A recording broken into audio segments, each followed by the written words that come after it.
a tremendous amount of Texas historical material exists. There are county, city, and regional histories, besides the general histories and the usual documents. There are biographies of almost every prominent Texan in every field, as well as histories of most industries, including the major oil companies, railroads, and cattle ranches. If every waterhole has its history, most have their mention in print. All this varied writing contains bits of exciting information and occasional gems of insight, but it tends to be drowned in detail, littered with trivia, and constricted in perspective. Texans have continually tried to capture the imperial vision that created the broad plantations, giant oil corporations, and baronial cattle spreads, as well as the hundreds of thousands of frontier farms. But the state is so wide and varied, and so rich in ceaseless action, that the student trying to grasp the feel and meaning of Texas's place in American history is often baffled. Modern general histories are few. Lone Star was written in an attempt to fill this void and correlate the whole.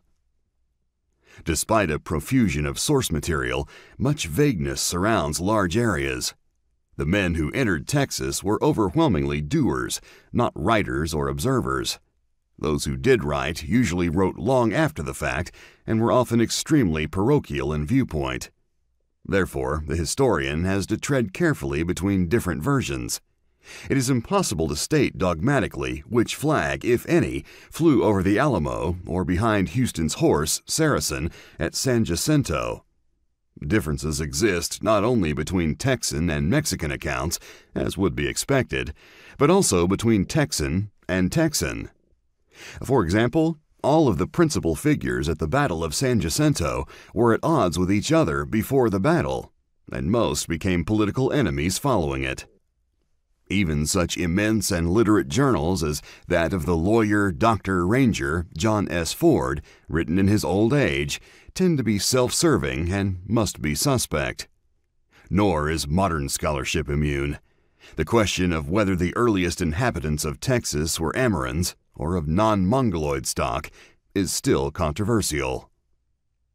Another problem facing every Texan historian contemplating a Texan readership is that all nations have their national myths, and Texas became enough of a nation within a nation to formulate its own.